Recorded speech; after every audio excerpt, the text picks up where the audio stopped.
موسی علیہ السلام خدای پاک ته وی چې دا خپل انصاف ته ما ته وخایا چې ته څنګه انصاف کې وی انصاف زما ګوري وی چاو وی ورشه د پلانې چینه په غاړه کې نه چینه پیژنې چشمه داغه په غاړه کې نو زما انصاف وګوره د چینه په غاړه یو ونی لاندې ناشته یو سړی راغی په اس باندې سور او داغه چینه نه خپل مبوس کلیو هغه اسلام ورکړي د جیب نه امیانه پریوتا د پیسو په خوا به امیانه ورته وي اوس ورته بټوي وي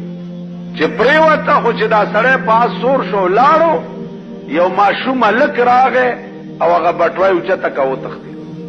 په دې کې یو بل بوډا سپینګیره راغی چې راغی او بیس کلی هغه اس والا واپس راغی ا بوډا ته وی چې دل تمانا